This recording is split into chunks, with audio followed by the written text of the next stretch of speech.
नमस्कार, मैं doctor Vivek Gupta, additional director neuro intervention Fortis hospital Mohali. आज हमने ये प्रेस मीटिंग बुलाई है स्ट्रोक बीमारी के बारे में बात करने के लिए।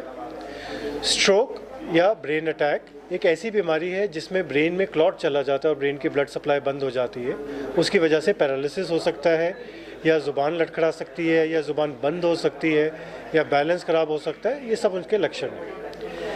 बहुत समय तक स्ट्रोक का इलाज केवल 4.5 घंटे तक एक टीके के माध्यम से उपलब्ध था और उसके बाद कोई ट्रीटमेंट नहीं थी या सपोर्टिव ट्रीटमेंट थी। अब एक नई ट्रीटमेंट जिसे हम मैकेनिकल थ्रोम्बेक्टमी कहते हैं अवेलेबल है, जिसमें स्ट्रोक को हम 24 आवर्स तक ट्रीट कर सकते हैं, मेडिसिन के माध्यम से नहीं, एक तरह की मिनिमली इन्वेजिव सर्जरी के माध्यम से, जिसमें हम ब्रेन के अंदर जाकर एक छोटा सा 2 मिलीमीटर का छेद कर टांग में या बाजू में ब्रेन कुछ डिवाइसेस से ब्रेन के अंदर चले जाते हैं और उस क्लॉट को एक स्टेंट के माध्यम से पकड़कर निकाल सकते हैं। उसे हम मैकेनिकल थ्रोम्बेक्टमी कहते हैं, जो कि हम 24 आवर्स तक कर सकते हैं।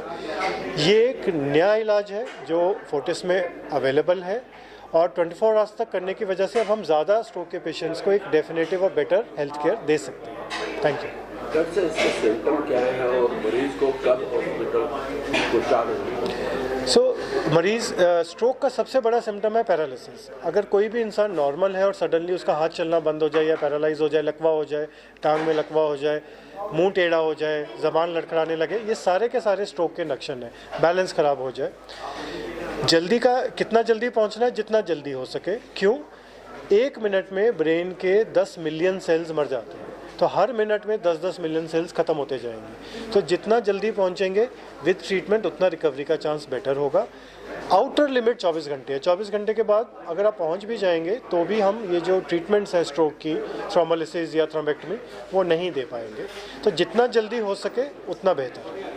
तो परिवार में यदि किसी को ये प्रॉब्लम तो आगे जाकर बच्चों में भी ये प्रॉब्लम देखने को नहीं, स्ट्रोक जो है हेरिडिटरी ट्रांसफरेबल नहीं है। ऐसा नहीं है कि अगर पेरेंट्स को है तो बच्चों को भी स्ट्रोक होगा।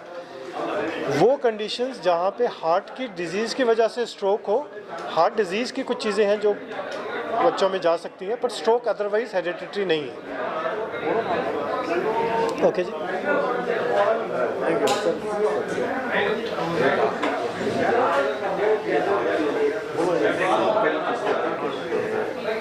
सिर दर्द रहना या और दूसरा इसके कारण क्या है, दारू शराब वगैरह? सिम्टम्स तो जैसे मैंने आपको बताया, पैरालिसिस सबसे बड़ा सिम्टम है। हेडेक बहुत ज़्यादा नहीं होता है इसमें, कभी कभी बेहोशी आ जाती है, सडनली पेशेंट बेहोश हो जाता है, पर सिर दर्द इसका मेजर लक्षण नहीं है। कारण बड़े इंपॉर्टेंट हैं। जिन भी पेशेंट को हार्ट डिजीज़ है उसमें स्ट्रोक के चांसेस बढ़ जाते हैं, जिनको शुगर है उसमें बढ़ जाते हैं, कोलेस्ट्रॉल ज़्यादा है तो स्ट्रोक के चांसेस बढ़ जाते हैं, स्मोकिंग जिसमें हम भाषा में बोलते हैं खून गाढ़ा करता है, उसमें क्लॉट के या स्ट्रोक के सिम्टम बढ़ जाते हैं, सेडेंट्री लाइफस्टाइल, सारा दिन लैपटॉप पे या मोबाइल पे काम करते रहना, नो फिजिकल एक्टिविटी, उनमें स्ट्रोक के, एंड स्ट्रेस, ये 5-7 चीज़ें हैं जो स्ट्रोक के रिस्क फैक्टर्स में आते हैं।